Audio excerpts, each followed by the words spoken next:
नाम है डॉक्टर के चौगले और हमारे चैनल डॉक्टर कंसल्ट में आप सभी का बहुत बहुत स्वागत है। आज के इस वीडियो में हम बात करेंगे कि एनाफिलैक्सिस रिएक्शन क्या होती है, किस वजह से होती है, उसको हम किस तरह से पहचान सकते हैं, उसको अवॉइड करने के लिए क्या करना चाहिए, और अगर किसी को प्रिकॉशन लेने के बाद भी एनाफिलैक्सिस रिएक्शन हो जाती है तो उसकी ट्रीटमेंट किस तरह से की जाती है। इन सब बातों के बारे में आज हम इस वीडियो में बात करेंगे। सबसे पहले तो किसी भी पेशेंट को अगर इंजेक्शन लेने के बाद कुछ सेकंड्स के अंदर या फिर कुछ मिनट्स के अंदर अगर उस पेशेंट को चक्कर जैसे आने लगते हैं, इसके साथ साथ बॉडी के ऊपर रैशेस बन जाते हैं, बॉडी के ऊपर उस पेशेंट को ईचिंग होने लगती है, पेशेंट बेहोश हो जाता है, या फिर पेशेंट का ब्लड प्रेशर बहुत ज़्यादा कम हो जाता है, पेशेंट की जो पल्स है वो काफ़ी ज़्यादा हल्की या फिर पेशेंट की पल्स ठीक से फील नहीं होती है, पेशेंट का ब्लड प्रेशर बहुत ज़्यादा कम हो जाता है, पेशेंट को वोमिटिंग होती है या फिर वोमिटिंग सेंसेशन जैसा होता है, पेशेंट को सांस लेने में तकलीफ होने लगती है, इसके साथ साथ पेशेंट बहुत ज़्यादा बेचैनी महसूस करता है। तो ये कुछ लक्षण हैं जिनको देख करके हम एक कह सकते हैं कि उस पेशेंट में एनाफिलैक्सिस रिएक्शन हुआ है। इसके बाद हम बात करेंगे कि कौन से इंजेक्शन लेने के बाद उस पेशेंट को एनाफिलैक्सिस रिएक्शन हो सकती है। इसके बारे में सबसे पहले तो इंजेक्शन पेनिसिलिन है। पेनिसिलिन इंजेक्शन के बाद उस पेशेंट में अगर इंजेक्शन स्ट्रेप्टोमाइसिन देते हैं, इंजेक्शन स्ट्रेप्टोमाइसिन या फिर इंजेक्शन विटामिन B1 या फिर इंफेरॉन का इंजेक्शन या फिर जायरोकिन का इंजेक्शन, ये सब इंजेक्शन देने के बाद किसी भी पेशेंट में एनाफिलैक्सिस रिएक्शन हो सकती है।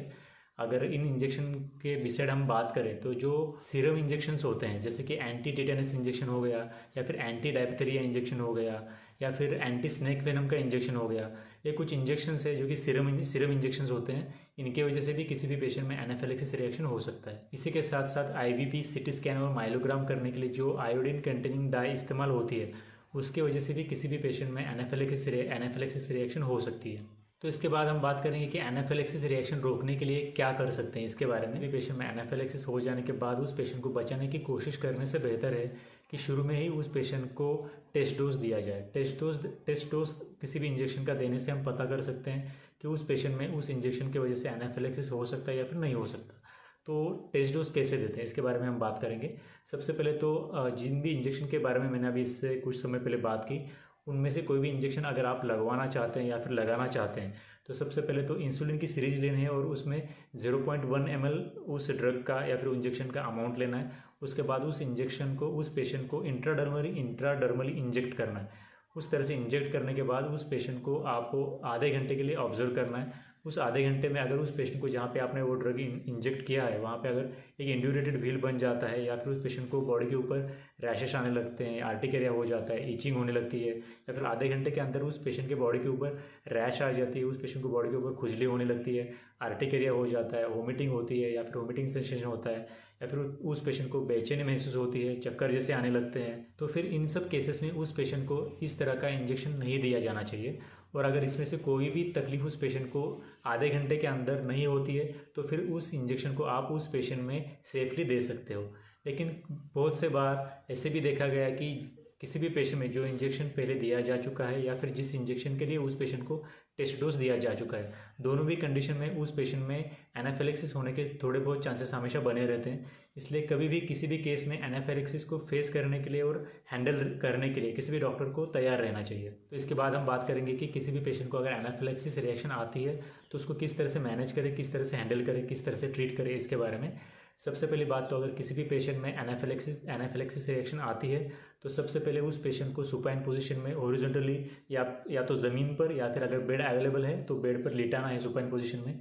उस पेशेंट को हॉरिजॉन्टली लिटाने के बाद सबसे पहले उस पेशेंट को इंजेक्शन एड्रेनालिन 0.5 से लेकर के 1 ml तक सबक्यूटेनियस देना है। उसके बाद उस पेशेंट को आने वाले 10 मिनट तक ऑब्जर्व करना है। अगर उस पेशेंट में इंप्रूवमेंट होती है तो ठीक है, अगर नहीं होती है तो 10 मिनट के अंदर अगर रिक्वायरमेंट है तो फिर से एक बार आप उस पेशेंट को 0.5 ml से लेकर के 1 ml तक सबक्यूटेनियस इंजेक्शन एड्रेनालिन दे सकते हो।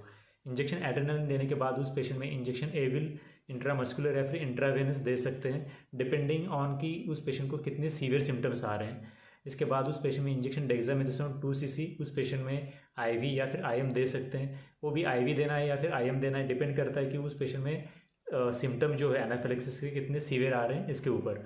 तो इस तरह से उस पेशेंट में हम इंजेक्शन हाइड्रोकोर्टिसोन या फिर इंजेक्शन डेक्सामेथासोन, इंजेक्शन एविल और इंजेक्शन एड्रेनालिन, ये 3 बेसिक इंजेक्शन दे सकते हैं। इसके बाद अगर उस पेशेंट में ब्लड प्रेशर बहुत ज़्यादा कम हो गया है तो फिर उस पेशेंट में इंजेक्शन मेफेंटिन 2 cc IV देना चाहिए। इसके बाद उस पेशेंट में IV DNS 500 ml या फिर IV RL 500 ml या IV पॉइंट फास्ट दिया जाना चाहिए। इसके वजह से उस पेशेंट का ब्लड प्रेशर बढ़ने में काफ़ी ज़्यादा मदद होती है। अगर किसी पेशेंट में ब्रोंकोस्पाज्म है या फिर रोंका है तो फिर उस पेशेंट में इंजेक्शन अमाइनोफिलिन 250 mg IV दिया जाना चाहिए। ये सब इंजेक्शन देने के बाद उस पेशेंट को पूरी तरह से रिकवर होने तक अंडर ऑब्जर्वेशन ही रखना है। उस पेशेंट का ब्लड प्रेशर, उस पेशेंट का हार्ट रेट, उस पेशेंट का ऑक्सीजन सैचुरेशन लेवल, इन सब चीज़ों को बारीकी से ऑब्जर्व करना है, देखते रहना है जब तक कि वो पेशेंट पूरी तरह से ठीक नहीं हो जाता। एनाफिलैक्सिस मतलब एक इमरजेंसी क्लिनिकल कंडीशन होती है जिसके अंदर उस पेशेंट के सिम्टम्स को पहचानना, सही समय पर पहचानना और उनको जल्द से जल्द ट्रीट करना काफ़ी ज़्यादा ज़रूरी होता है। अगर एनाफिलैक्सिस के पेशेंट को सही समय पर सही ट्रीटमेंट नहीं मिलती तो ये क्लिनिकल कंडीशन बहुत ज़्यादा खतरनाक या फिर जानलेवा भी हो सकती है। तो इन शॉर्ट आज हमने इस वीडियो में बात की कि एनाफिलैक्सिस रिएक्शन क्या होती है, कौन से इंजेक्शन की वजह से आ सकती है, एनाफिलैक्सिस रिएक्शन ना आए इसके लिए क्या करना चाहिए, और अगर किसी भी पेशेंट में प्रिकॉशन लेने के बाद भी अगर एनाफिलैक्सिस होता है तो उसको किस तरह से मैनेज करना है और किस तरह से ट्रीट करना है, इसके बारे में। अगर आपके इसके विषय में कुछ डाउट्स है तो आप हमें नीचे कमेंट सेक्शन में ज़रूर पूछ सकते हो। Thanks for watching this video till then. Thank you very much.